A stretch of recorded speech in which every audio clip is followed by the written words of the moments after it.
This is the first lecture on second topic of 12th standard and the name of topic is sexual reproduction in flowering plants.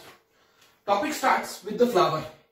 Flower is a modified shoot. Flower is a modified shoot meant for sexual reproduction, especially meant for sexual reproduction in plants. Plants में sexual reproduction के लिए shoot का एक modified structure बनाता है, उसे flower कहते हैं। प्लांट में जो हिस्सा जमीन के नीचे होता है उसे रूट कहते हैं और जो हिस्सा जमीन के ऊपर होता है उसे शूट कहते हैं। और इस शूट एक मॉडिफाइड स्ट्रक्चर बनाता है, उसे हम फ्लावर कहते हैं। Flower produce different type of cents और परफ्यूम्स जो हम लोग स्मेल करना पसंद करते हैं, परफ्यूम्स या scent. Flower produce attractive colours जिन्हें हम लोग देखना पसंद करते हैं। लेकिन ये सब कुछ जो फ्लावर प्रोड्यूस कर रहा है वो हमें अट्रैक्ट करने के लिए नहीं प्रोड्यूस कर रहा है। ये प्रोड्यूस करने का पर्पस है sexual reproduction.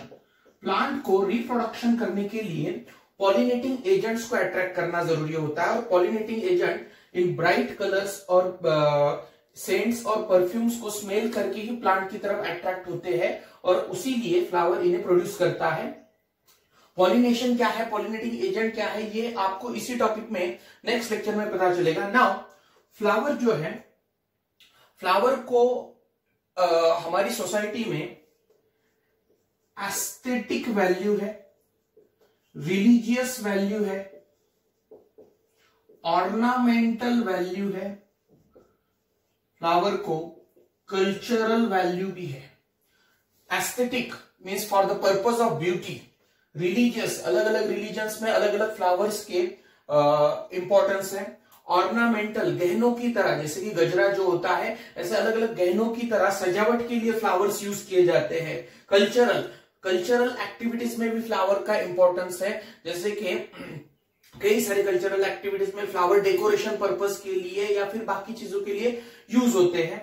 Flower feelings express करने के लिए भी यूज होते हैं, जैसे कि flower is used to express the feeling of love, feeling of happiness, feeling of affection, grief या मॉर्निंग एक्सप्रेस करने के लिए भी फ्लावर यूज होता है। ग्राइफ या मॉर्निंग का मतलब होता है extreme sadness due to the death of loved ones और क्लोज रिलेटिव।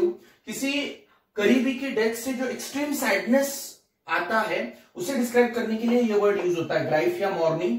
तो ऐसे अलग अलग फीलिंग एक्सप्रेस करने के लिए फ्लावर यूज होता है। फ्लावर को कल्चरल, ऑर्नामेंटल, रिलीजियस और एस्थेटिक सिग्निफिकेंस भी है। एस्थेटिक मतलब ब्यूटी रिलेटेड, रिलीजियस अलग अलग रिलीजन्स में अलग अलग फ्लावर का इंपॉर्टेंस है। ऑर्नामेंटल, ऑर्नामेंट की तरह फ्लावर यूज होते हैं, गहनों की तरह फ्लावर्स यूज होते हैं। कल्चरल अलग अलग कल्चर्स में भी फ्लावर का सिग्निफिकेंस है। Now structure of flower. So this is the structure of typical flower. इसमें यहां से शुरुआत करते हैं। ये जो हिस्सा है लोअर मोस्ट, इसे क्या कहा जाता है, पेडिसेल। पेडिसेल वो हिस्सा है जो फ्लावर को प्लांट से अटैच करता है, मतलब इससे नीचे प्लांट का ब्रांच होगा जहां पे ये फ्लावर अटैच है एट द नोड ऑब्वियसली। तो pedicel is the lower most part जो फ्लावर को प्लांट से अटैच करता है। इस पेडिसेल के ऊपर ये जो सोलन पार्ट है जिसपे ये अलग अलग फ्लोरल वर्ल्स अटैच है, इस सोलन एनलार्ज पार्ट को रिसेप्टाकल कहा जाता है। और रिसेप्टाकल के लिए एक और सिनोनिमस वर्ड है थैलामस। थैलामस या रिसेप्टाकल वो हिस्सा है जिसपे ये अलग अलग फ्लोरल वर्ल्स अटैच है। नाउ यहाँ पे सबसे पहले और आउटर मोस्ट ये जो ग्रीन कलर का फ्लोरल वर्ल है इसे कहा जाता है कैलिक्स के ये जो इंडिविजुअल मेंबर है, दिस इज सेपल और एक फ्लावर में ऐसे सारे सेपल को मिलके बनता है कैलिक्स। अब कैलिक्स के अंदर ये दूसरा ब्राइट कलर का जो हिस्सा है या जो फ्लोरल वर्ल है उसे कहा जाता है पेटल। और पेटल जो होता है एक single petal, this is petal और सारे पेटल्स को मिला के बनता है कोरोला। इसके अंदर ये जो येलो कलर का ये जो हिस्सा है, दिस वन, इसे कहा जाता है स्टेमेन। तो ये जो स्टेमेन है, ये सारे स्टेमेन, दिस इज स्टेमेन, ये सारे स्टेमेन को कलेक्टिवली कहा जाता है, या कलेक्टिवली दे फॉर्म एंड्रोशियम या मेल फ्लोरल बल्ब। वैसे ही सबसे अंदर ये जो हिस्सा है, इसे कहा जाता है पिस्टिल या कार्पेल। अब यहां पे एक ही है, लेकिन एक से ज्यादा हो सकते हैं, और सारे कार्पेल या पिस्टिल कलेक्टिवली फॉर्म्स गाइनोशियम या female floral bulb. Now floral bulbs के बारे में कुछ डिटेल्स। कैलिक्स या ये जो आउटर मोस्ट फ्लोरल बल्ब है, ये बर्ड स्टेज में जब फ्लावर बर्ड के फॉर्म में होता है तो सबसे बाहर ये कैलिक्स होता है, और इन अंदर के जो सारे स्ट्रक्चर इनको वो बर्ड स्टेज में प्रोटेक्ट करता है। सेकेंडली, दिखने में ग्रीन है तो ऑब्वियसली इसका फंक्शन फोटोसिंथेसिस है।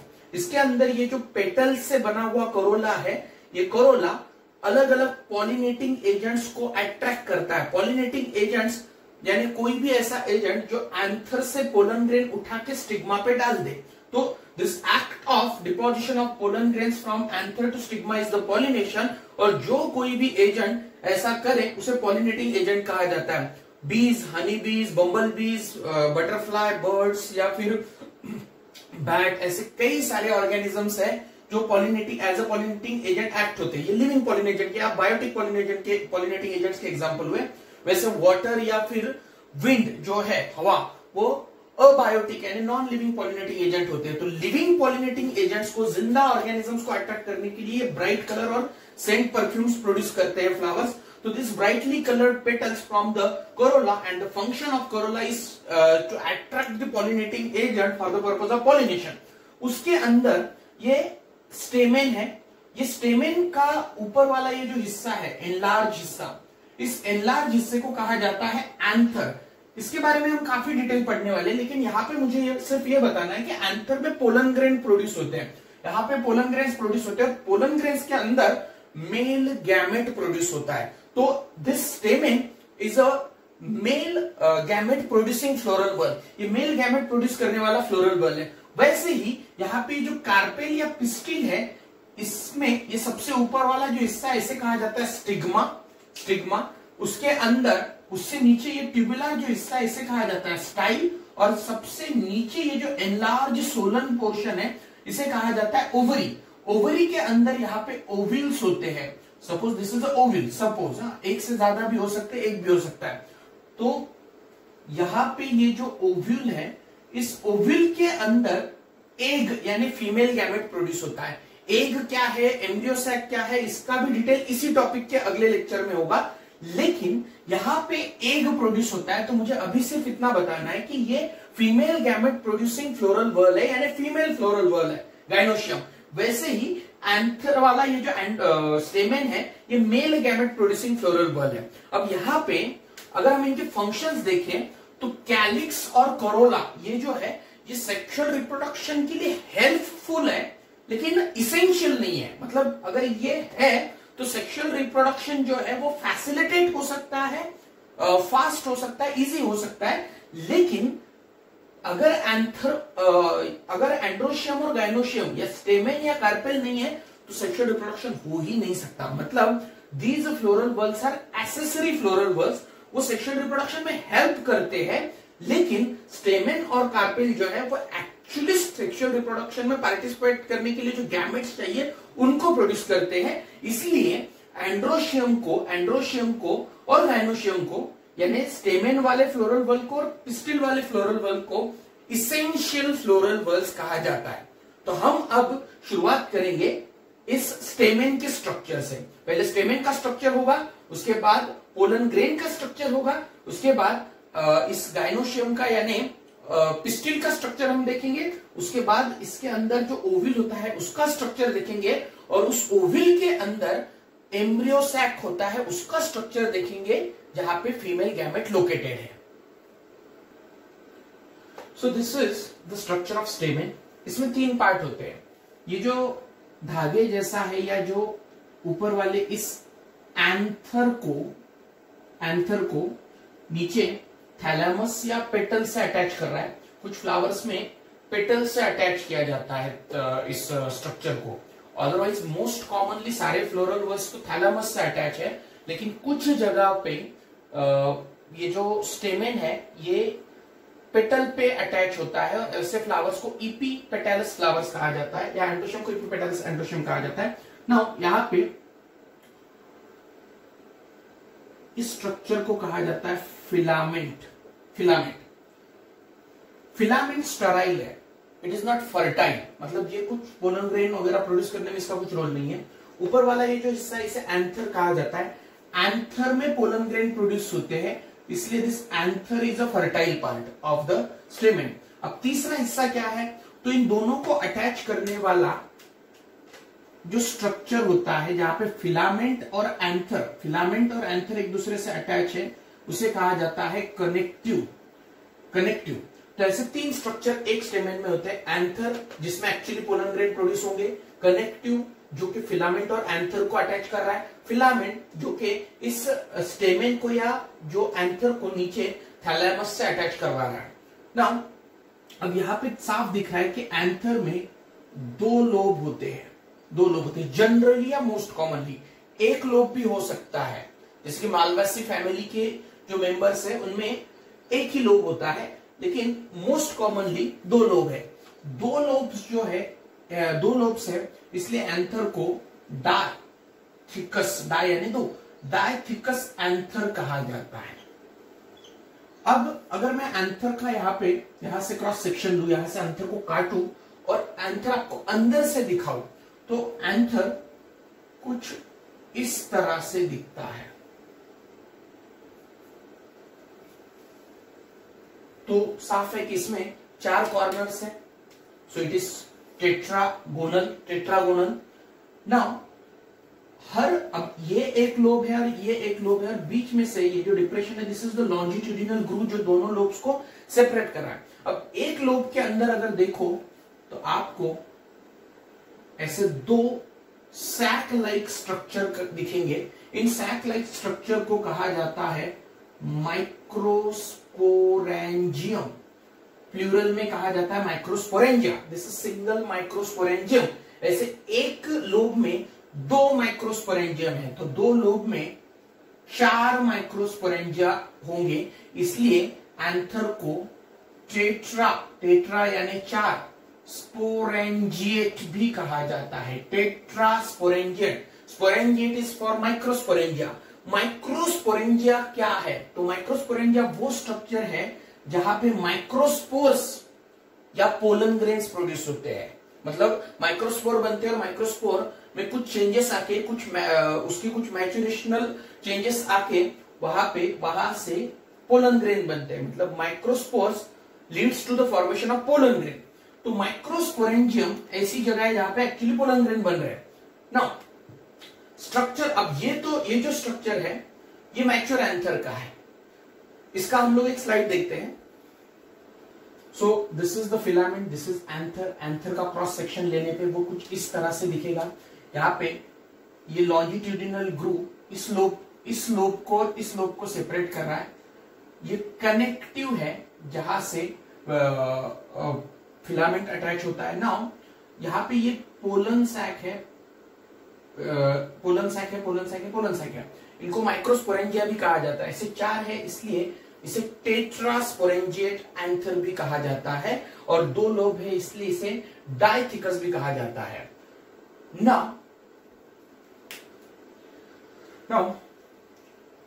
एंथर का जो स्ट्रक्चर अभी मैंने आपको दिखाया वो मैच्योर एंथर का है। उसके स्ट्रक्चर को डिटेल देखने से पहले हम इमैच्योर एंथर देखेंगे एक बार। इमैच्योर एंथर में सबसे बाहर ये जो कॉमन कवरिंग होता है इसे कहा जाता है एपिडर्मिस। एपिडर्मिस के अंदर एक स्पेशल टाइप के सेल्स होते हैं जिनसे वो सब कुछ बनता है जो एपिडर्मिस के अंदर है। वो सब कुछ का मतलब वहां पे माइक्रोस्पोरेंजिया, माइक्रोस्पोरेंजिया के अंदर जो स्पोरोजिनस टिश्यू होते हैं वो भी, माइक्रोस्पोरेंजिया के बाहर जो कुछ लेयर्स है वो सब कुछ, everything inside the epidermis is made up of the special cells जिनको कहा जाता है आर्किस्पोरियल सेल्स। आर्किस्पोरियल सेल्स मैं यहां से काट के आपको इस साइड में दिखाता हूं कि अगर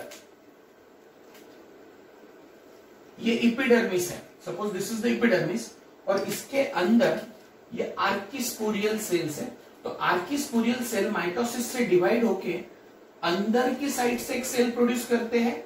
ये सेल डिवाइड हो चुका है, मतलब डिवाइड हुआ है, मतलब यहां पे नहीं बचा कुछ भी, लेकिन इससे दो सेल बने, अंदर की साइड से एक, बाहर के साइड से एक। क्या कह रहा हूं मैं कि ये आर्किस्पोरियल सेल डिवाइड होके दो सेल बनाता है, एक ये तो पेरेंट सेल अब नहीं रहेगा, डिवाइड हुआ है मतलब, और ये दूसरा जो अंदर का सेल है वो सेल बनाता है स्पोरोजिनस टिश्यू।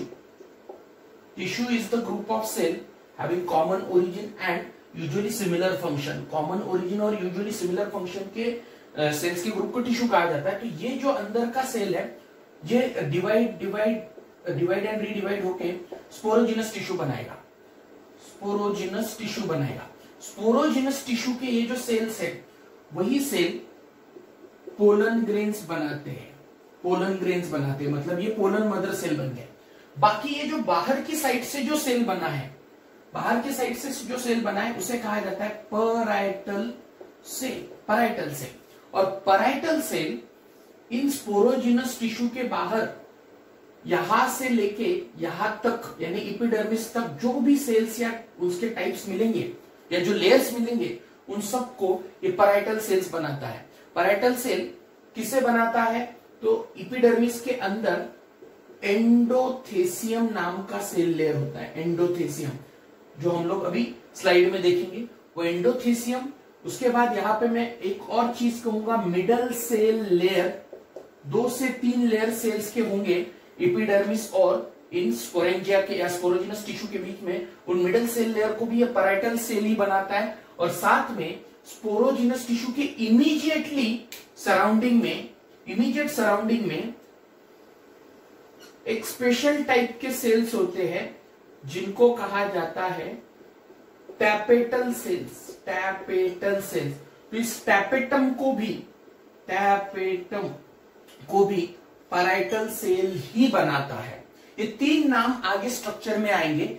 मैं फिर से एक बार कह रहा हूं कि this is the immature anther. क्या देखा हमने? इमैच्योर एंथर में सबसे आउटर मोस्ट कवरिंग है एपिडर्मिस, उसके अंदर आर्किस्पोरियल सेल्स होते हैं। Archesporial cells are the precursors of everything that is present inside the epidermis. Epidermis के अंदर जो कुछ भी है वो आर्किस्पोरियल सेल से बनता है। आर्किस्पोरियल सेल में डिवीजन होगा, डिवीजन से 2 सेल बनेंगे, एक अंदर की तरफ और एक बाहर की तरफ, और ये डिवाइड होने के बाद नहीं रहेगा। आर्किस्पोरियल सेल डिवाइड होने के बाद नहीं रहेगा। इससे जो 2 सेल बनते हैं बाहर की तरफ और एक अंदर की तरफ, अंदर की तरफ जो सेल्स हैं उनसे स्पोरोजिनस टिश्यू बनेंगे। स्पोरोजिनस टिश्यू के सेल्स आगे जाके पोलन ग्रेन बनाते हैं। बाहर की तरफ जो सेल्स है वो पैराइटल सेल बनाते हैं। पैराइटल सेल से इसके बाहर जो भी लेयर है, कौन सी लेयर है? एंडोथेसियम है, मिडल सेल लेयर है और टैपेटम है। इन तीनों को बनाता है। अब इन तीनों लेयर्स के बारे में डिटेल देखते हैं। So this is the structure of anther. Slide में लेबल्स आपको क्लियरली दिखेंगे नहीं और देखने की जरूरत भी नहीं है, आप सिर्फ डायग्राम की तरफ ध्यान दो। तो ये एंथर है, हमने इसका एक छोटा सा हिस्सा मैग्नीफाई करके इधर लिया है और इसे हम देखेंगे। ये डायग्राम एनसीईआरटी का है। तो यहां पे सबसे आउटर मोस्ट जो लेयर है उसे कहा जाता है एपिडर्मिस।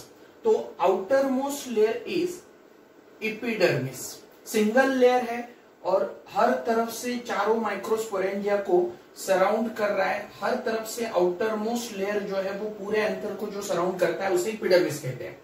उसके अंदर immediately below the epidermis endothecium नाम के सेल होते हैं। एंडोथेसियम, ये एंडोथेसियम सेल्स में फाइब्रस थिकनिंग होता है और ये एंथर को रप्चर करने में यूज होते हैं। इस रप्चर वर्ड को डेहिसंस कहा जाता है।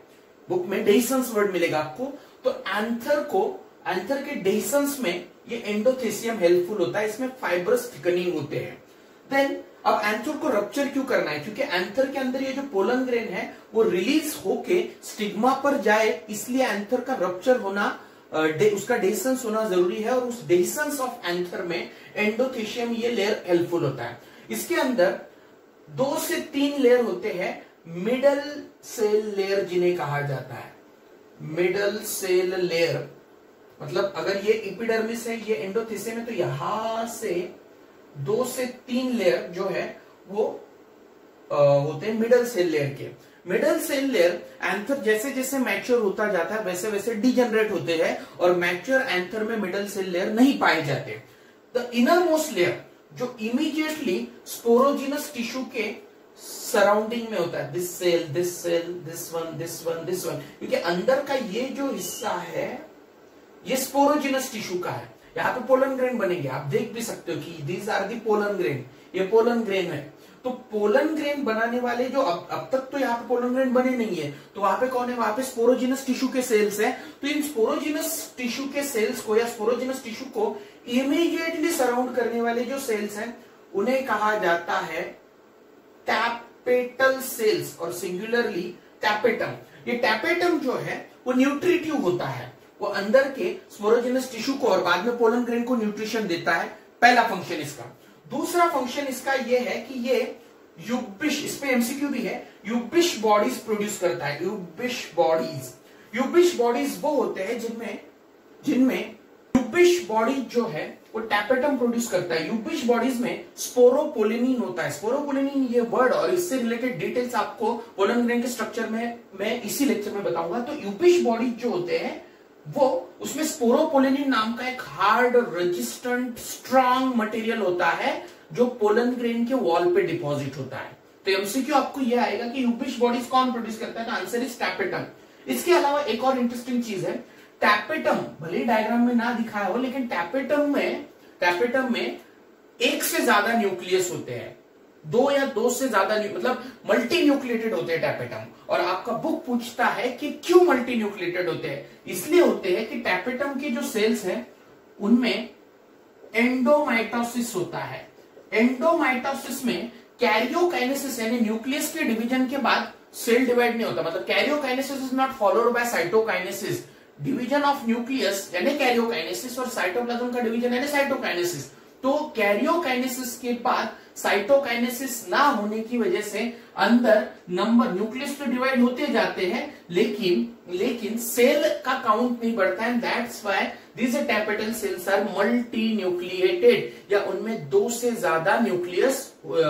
या 2 से ज्यादा न्यूक्लियस होते हैं। नाउ अब ये जो अंदर के स्पोरोजिनस टिश्यू है इनके सेल्स पोलन ग्रेन्स प्रोड्यूस करते हैं। तो कैसे,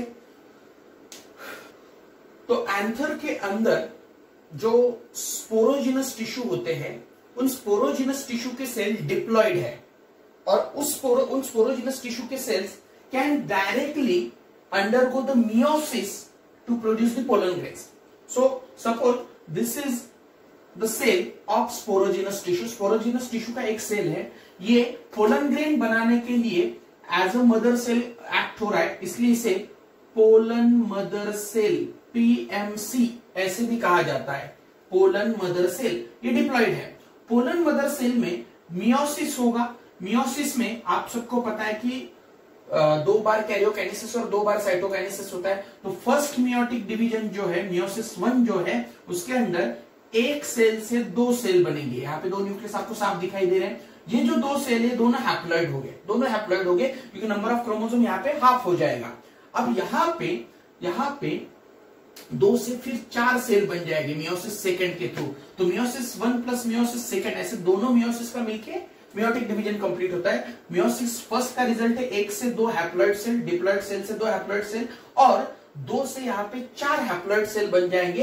ये चारों सेल्स सेपरेट नहीं होते, इमीडिएटली सेपरेट नहीं होते क्योंकि इनके बीच में कैलोज होता है जो इन सबको एक साथ रखता है अब यहाँ पे एक एंजाइम सीक्रेट होता है कैलेज नाम का, और वो जो कैलेज नाम का एंजाइम है वो इस कैलोज को ब्रेक करके इंडिविजुअल पोलन ग्रेन को सेपरेट कर देता है। लेकिन यहाँ पे ये जो टेट्राड है, 4 पोलन ग्रेन का ग्रुप है, इसे पोलन टेट्राड या माइक्रोस्पोर टेट्राड ऐसे कहा जाता है। माइक्रोस्पोर टेट्राड या पोलन टेट्राड। और इस माइक्रोस्पोर्स में, इन माइक्रोस्पोर्स में कैलेज सीक्रेट होने के बाद ये जो कैलोज है वो डीजनरेट होता है और वो एक दूसरे से सेपरेट होके पोलन ग्रेन्स, मतलब सेपरेट पोलन ग्रेन्स के फॉर्म में यहाँ पे प्रोड्यूस होते हैं। नाउ एक पोलन ग्रेन का अगर स्ट्रक्चर देखो आप, तो this is the pollen grain, this is the single pollen grain. 4 में से एक पोलन ग्रेन को मैग्नीफाई किया गया है।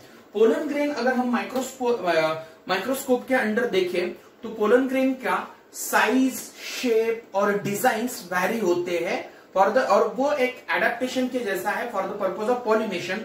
इसके सारे डिटेल्स पॉलिनेशन के वक्त कवर होंगे। तो pollen grain plant to plant या species to species varies in design, varies in shape and varies in the size. लेकिन मोस्ट कॉमन शेप जो है वो स्पेरिकल होता है और उसका डायामीटर 25 to 50 माइक्रोन का होता है। 25 से 50 माइक्रोन के बीच रेंज में पोलन ग्रेन का डायमीटर होता है।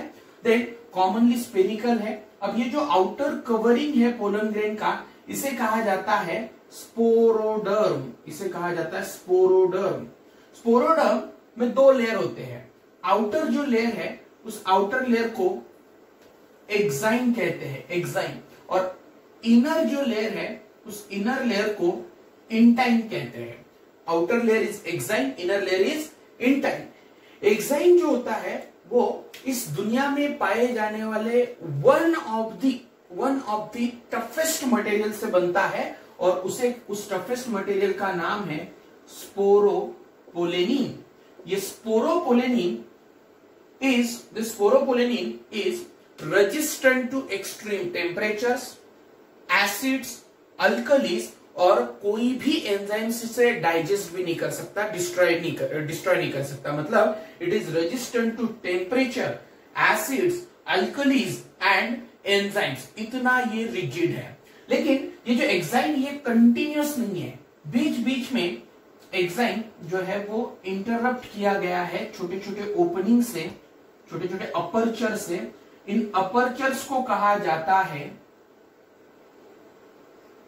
Germ pores. जर्म पोर्स जो है वो पोलन ग्रेन से पोलन ट्यूब निकलने की जगह होती है वहां से। अब ये पोलन ट्यूब क्या है वो फर्टिलाइजेशन के वक्त पता चलेगा। लेकिन यहां पे आपको समझना है कि exine is not a continuous. Exine में बीच बीच में छोटे छोटे अपर्चर्स होते हैं और उन अपर्चर्स को कहा जाता है जर्म पोर्स। इसके अंदर ये जो इंटाइन यानी अंदर वाला जो लेयर है, this intine is made up of cellulose and pectin। Cellulose और पेक्टिन से इंटाइन बनता है और इसके अंदर ये पोलन साइटोप्लाज्म और न्यूक्लियस होता है। नाउ पोलन ग्रेन के बारे में क्या देखा हमने? 25 to 50 माइक्रोन का एवरेज डायमीटर होता है। स्पोरोडर्म यानी आउटर लेयर, इसमें आउटर कवरिंग, इसमें 2 लेयर्स होते हैं। सबसे बाहर का एक्साइन, अंदर का इंटाइन। इस एक्साइन को इंटरप्ट करने वाले जर्म पोर्स होते हैं। जर्म पोर्स से पोलन ट्यूब निकलता है और इंटाइन जो है वो सेलुलोज और पेक्टिन से बनता है। एक्साइन स्पोरोपोलेनिन से बनता है। स्पोरोपोलेनिन को कोई एसिड, अल्कली, टेम्परेचर या एंजाइम डाइजेस्ट नहीं कर सकते। नाउ अंदर अब ये एक सेल है तो एक ही न्यूक्लियस होना चाहिए, लेकिन यहाँ पे 2 दिखाए हैं। ऐसा क्यों? क्योंकि पोलन ग्रेन जो है, पोलन ग्रेन में 2 माइटोटिक डिविजन्स होते हैं। देखो pollen grain pollen mother cell के मियोसिस से बना है। मतलब pollen grain is a haploid structure. Pollen grain is a haploid structure. तो हैप्लॉइड स्ट्रक्चर में माइटोसिस होने के बाद जो सेल्स बनेंगे वो हैप्लॉइड हो गया ऑब्वियसली। तो यहाँ पे पोलन ग्रेन में 2 बार माइटोसिस होते हैं। पहला जो माइटोसिस है, अब बात ये है कि माइटोसिस एंथर में होगा या स्टिग्मा पे जाके होगा, ये प्लांट टू प्लांट या स्पीसीज टू स्पीसीज वैरी होता है। 60% एंजियोस्पर्मिक प्लांट में, 60% एंजियोस्पर्मिक प्लांट में पोलन ग्रेन जो है उसमें सबसे पहले before going to that point, 60% वाले पॉइंट पे जाने से पहले पोलन ग्रेन में डिवीजन होके एक बड़ा सेल बनता है और एक छोटा सेल बनता है। इस बड़े सेल को कहा जाता है वेजिटेटिव सेल, वेजिटेटिव सेल। और इस बड़े सेल के साइटोप्लाज्म में ये जो सस्पेंडेड छोटा सेल है इसे कहा जाता है जनरेटिव सेल, जनरेटिव सेल। ये माइटोसिस से बने, अनइक्वल माइटोसिस हुआ, बड़ा सेल वेजिटेटिव, छोटा सेल। इन 60% एंजियोस्पर्म्स पोलन ग्रेन जो है वो इस 2 सेल स्टेज में ही पॉलिनेट कर दिए जाते हैं। मतलब पॉलिनेशन जो है वो पोलन ग्रेन में 2 सेल प्रोड्यूस होने के बाद हो जाता है, लेकिन बाकी बचे हुए एंजियोस्पर्मिक प्लांट में पोलन ग्रेन जो है वो पॉलिनेशन होने से पहले ही इस वेजिटेटिव सेल में सेकंड माइटोसिस कर देता है। और वेजिटेटिव सेल में सेकंड माइटोसिस होने के बाद यहाँ पे 2 मेल गैमेट बन जाते हैं। ये मेल गैमेट नॉन मोटाइल होते हैं एंजियोस्पर्मिक प्लांट्स में। नाउ अब यहाँ पे मेल गैमेट पोलन ग्रेन के अंदर है, इसलिए in angiospermic plants pollen grain represents the male gametophyte. Male gametophyte को रिप्रेजेंट करता है पोलन ग्रेन। स्पोरोपोलिन जो है, जो कि काफी रेजिस्टेंट मटेरियल है, उससे पोलन ग्रेन्स फॉसिल्स के फॉर्म में मिलियंस ऑफ द ईयर्स तक प्रिजर्व हो जाते हैं नेचर में। मतलब पोलन ग्रेन फॉसिल्स के फॉर्म में प्रिजर्व होने का सबसे इंपॉर्टेंट रीजन, इस पे क्वेश्चन भी है, सबसे इंपॉर्टेंट रीजन है स्पोरोपोलिन। नाउ ये तो था पोलन ग्रेन का structure. Now pollen grain also acts as a allergen. Allergens में यानी एलर्जी कॉज करने वाले एलिमेंट्स में पोलन ग्रेन काफी कॉमन है। आप सबको पता होगा पार्थेनियम, या जिसे हम कैरेट ग्रास भी कहते हैं। कैरेट ग्रास और पार्थेनियम के पोलन ग्रेन काफी कॉमनली एज एलर्जेंस एक्ट होते हैं। ये जो कैरेट ग्रास है वो इंडिया में आया था इंपोर्टेड व्हीट के साथ। एक अकाल के दौरान हमें बाहर से व्हीट इंपोर्ट करना पड़ा था और उस व्हीट के साथ ये कैरेट ग्रास एक्सीडेंटली इंडिया में आया और हर जगह चारों तरफ फैलता गया। उसके जो पोलन ग्रेन है वो one of the common allergens है। सेकेंडली पोलन ग्रेन न्यूट्रिटिव भी होते हैं। तो वेस्टर्न कंट्रीज में ये काफी कॉमन ट्रेंड है कि पोलन के टैबलेट्स बना के या फिर सिरप्स बना के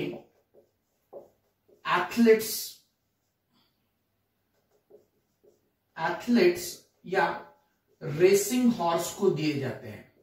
एथलीट्स को या रेसिंग हॉर्स को दिए जाते हैं। ऐसा माना जाता है कि इससे उनका परफॉर्मेंस एनहांस होता है, परफॉर्मेंस बढ़ता है। पोलन टैबलेट्स और सिरप, पोलन ग्रेन न्यूट्रिटिव तो उससे टैबलेट्स या सिरप बना के एथलीट्स को या रेसिंग हॉर्स को दिया जाता है to enhance their performance. Now pollen grain anther से उठा के स्टिग्मा पे डिपॉजिट करने के एक्ट को कहा जाता है पॉलिनेशन। मैंने अभी कहा कि ये डिटेल बीट है आगे, लेकिन पॉलिनेशन जो है वो पोलन ग्रेन की वायबिलिटी लूज होने से पहले ही होना चाहिए, अदरवाइज पॉलिनेशन का कुछ अल्टीमेट रिजल्ट नहीं आता या वो पॉलिनेशन यूजफुल नहीं होता। अब पोलन ग्रेन की जो वायबिलिटी है वो प्लांट टू प्लांट और स्पीसीज टू स्पीसीज वेरी होती है। वो एनवायरमेंट मतलब टेम्परेचर और ह्यूमिडिटी पे भी डिपेंड है, लेकिन स्पीसीज टू स्पीसीज भी वेरी होती है। जैसे कि व्हीट और राइस जैसे प्लांट के पोलन ग्रेन की वायबिलिटी 30 मिनट के अंदर खत्म हो जाती है। वहीं पे रोजासी,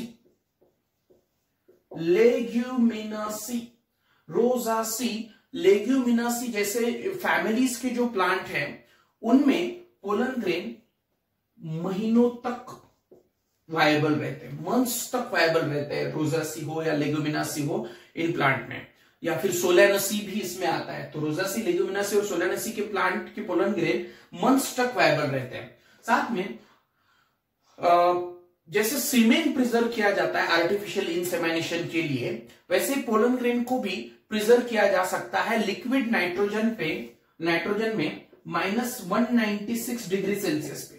-196 डिग्री सेल्सियस पे अगर आप पोलन ग्रेन को प्रिजर्व करते हो तो वो सालों तक वायबल रहते हैं। और ऐसे preserve pollen grain pollen banks के फॉर्म में हम लोग यूज करते हैं, जैसे कर सकते हैं, जैसे कि सीड बैंक्स होते हैं इन क्रॉप ब्रीडिंग प्रोग्राम्स।